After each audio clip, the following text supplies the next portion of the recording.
Welcome to Get Your Mind Right, Boots on the Ground, where we spotlight professionals in the field who have overcome challenges and how they work through them. Their stories offer real-world insights and tips for thriving in today's competitive landscape. Well, good morning, everyone, and welcome to Get Your Mind Right, special edition of Boots on the Ground. And what this segment focuses on is people are actually out there in the trenches every day making it happen on the world's only daily podcast for payment technologies and digital professionals. Now, this is pretty exciting today because who I have with me is Jake No. Jake is the Director of Sales at Evolve. Good morning, Jake. Good morning. Yeah, it's great to have you on the show for the very first time here. And Jake, you've got a really long career here with Evolve, so I think it'd be appropriate for you to share with the audience here your background with the company. Yeah, sure. So thanks for the introduction, John. I have been with company now for 12 years. Started out as a customer service representative. From customer service, moved into deployment where did a little bit of programming of hardware. From there, went into kind of a hybrid position, doing a little bit of internal sales along with upgrading a lot of end-of-life terminals, moving everybody over to the EMV-capable devices. Several thousand merchants had to be touched during that process. It was definitely a great learning experience. And then from there, moved into the lead generation department about 6.5 years ago. And it started as a small lead gen team of 2. And we end up started to hire internal reps that we actually refer to now as relationship advocates to field our inbound as well as make outbound calls into our strategic partnerships that we have, whether it be a bank or association. So, really grown the number of deal count, from what we were averaging about 18 deals a month via outbound cold calling to now we're projected to be over 1,000 new mids for 2024. So very, very exciting growth and opportunity in this department. Yeah, boy, you're exactly right. And you guys have done it a number of ways, notwithstanding the least of just good old-fashioned work and really adding like-minded people there who want to advance their careers. But part of this, Jake, is you guys have gotten really creative on things that you're doing for your clients and both our partners as well. And that's specifically what I wanted to talk to you about today. I heard, unfortunately, just bits and pieces of your huddle you did a few weeks ago on the digital flip-ins, but that's really what I want to focus on today. So take us down the genesis of this and how you got started with digital flip-ins. Sure. So I first would have to say I have to introduce the team, and we do have 7 RAs currently, and our transition in another, so we'll have 8 RAs in short order. And out of those 8 RAs, we have 5 who are highly proficient in digital. We refer to them as digital specialists. And so we realized that a lot of the folks in our industry, in particular the ones that are seasoned vets, they know the merchant service arena as far as processing is concerned. But they do not understand, and nor do they want to understand, many of them, the digital arena. And so we decided that it only makes logical sense for them to flip these digital opportunities internal and allow us to run those to ground and sell those deals on behalf of the rep external, which does a number of things. Back in the day, they referred to gift card as being an extremely sticky product. Once you got your merchant on gift card, that many times wouldn't leave you because it was very difficult to leave. Well, if you think that was sticky, you've not seen nothing until you've seen digital. So if a merchant provider comes in and starts talking to your client and they say, hey, we can knock off 15 basis points, we can save you a few $100s a month. They are not going to leave now because they are going to say, can't do that because Evolve has me for a website, they do my social media strategies, and meanwhile they have my processing as well, and it's one company that does everything for me. And so we wanted to be able to offer that value add to not only just our internal deals that we're signing, but we wanted to offer it company-wide.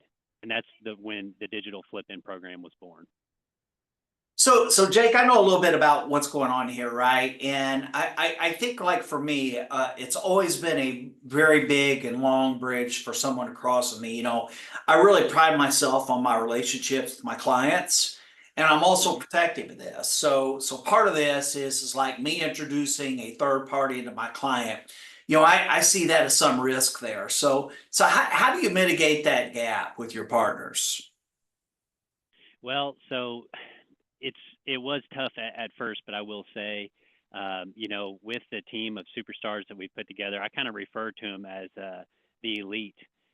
Frankly, they have signed thousands and thousands of deals, and spanning in merchant types of all kinds.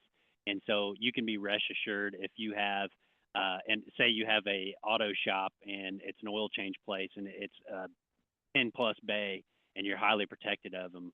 I understand that it's a huge processing client. That said, we have a digital specialist that does nothing but automotive.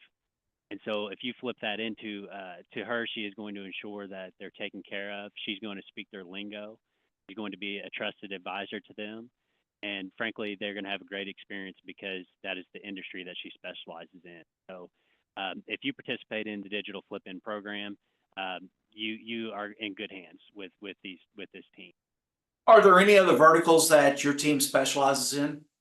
Yeah, absolutely. Actually, glad you asked. So automotive is definitely one of our big strong suits, but we have a lot of retail, a tremendous amount of restaurants. We can handle very large websites like drop shipping websites, but we can also handle those informational type websites like your law, your salons, your health and wellness. We do have some large B2B clients as well. Government, we're highly strong on. We have a lot of government municipalities all across the United States that we build websites for. Any professional office you can think of in the medical space, we're strong with that. And then we have our newest company that we started called Woodsman, and we handle anything outdoors. So whether that be hunting guides, outfitters, whitewater rafting, it really doesn't matter. Anything outdoors that you can think of could fall under that category. Okay. Okay. So now, I know that your team, you have associations and partners that you service yourselves indirectly. And then also with the flip ends, we're getting all sorts of industries from really all corners of the United States, right? So just in regards to your flip end program, what kind of results are you seeing? Oh man, we're having just tremendous results again with the closing ratio in particular. I knew it would have a high closing percentage because again, we refer to these folks as elites for a reason. They're really good at what they do, and the closing percentage to me have just been quite staggering. We have some groups, John, that has high as 100% closing percentage on their flip ends. We How can have that a few be? other. Yeah, you can't beat that. You can't beat that. And these aren't absolute layups either. They're introduced as, you know, maybe it's an existing merchant, or maybe it's even a friend, or somebody that they follow on social media that owns a business that they want to flip that opportunity in. Not always has there been any sort of sale and process by the time it lands in our specialist hands, but they're very fluent on the phone. They know how to work a Zoom well, and they're very convincing, and they got a good product to offer, and they back that in their talk off, and for that reason, the closing percentage is very high. So our worst closing percentage right now on digital flip ends is about 81%, John. Wow. Wow. So, Good. so I don't want to I don't want to tee this up to you too well here, but why do you think this is? Is that obviously you've got a team that knows the product and can close it? Are you getting that great transfer of trust from your partner as they flip that in? Tell me why you think that is. Um, we kind of consider ourselves as consultants, or rather the digital specialists consider themselves consultants. At the end of the day, they're going to tell them what they're doing really well today, and not to diminish or make anything small of what they're doing today, but rather say, hey, you're doing these things really well. Here's how we can take you to the next level. And taking that consultative approach rather than just a very salesy approach comes off very trustworthy. And I feel that really resonates when it comes to closing percentage and trust by the merchant at the end of the day. Gotcha. So Jake, one of the things, a takeaway I got from your last presentation is you had a categorization of your leads, like a strongest and strong and stronger. So can you kind of take me through that, what that looks like and how that parlays into the whole process? Yeah, so we talked about, I believe you're talking about the opportunity slide, John. Yes. Yeah, so there's different forms of opportunities, guys, that you can take when it comes to flipping one of these in. And the first and foremost and absolute easiest, and those that are resulting in upwards of 90 to 100% closing percentage, is starting with your existing book of business. There's no need to recreate the wheel. For whatever reason, these merchants like these reps. I don't know why that may be, but they do like them and they trust them. And for that reason, that's the easiest place to start. They already trust them and they're loyal customers. Identify those that have areas in which they could do better online and flip those into our digital specialists and allow them to take it from there. The second opportunity, John, would be to move to your local businesses. This is still a great reference point because a lot of people, they want to use a local company, not only for processing, but we find in the digital space, it's even more so they want to be local.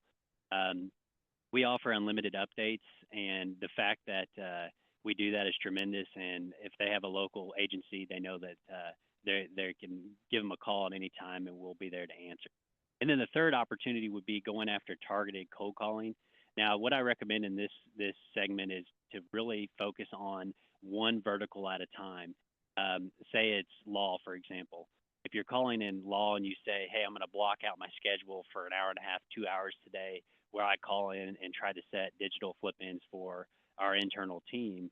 If you're calling on only law instead of jumping around to different industries, you're going to begin to sound like them.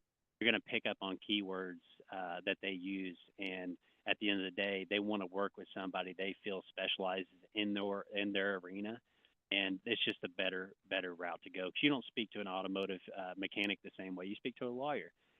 You know, they're different folks, and that's totally fine. But you want to definitely specialize in particular in those highly targeted calling efforts, one segment, one vertical at a time.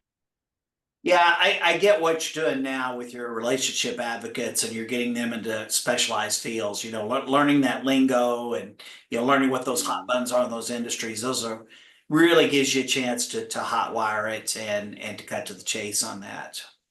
Well, Jake, I tell you what, we're out of time today. This is a really great conversation. Can you come back tomorrow and we continue it? Oh, absolutely. Yeah, I'm down anytime you give me a call. Oh, And great. really, yeah, appreciate you having me on. I'll see you tomorrow morning.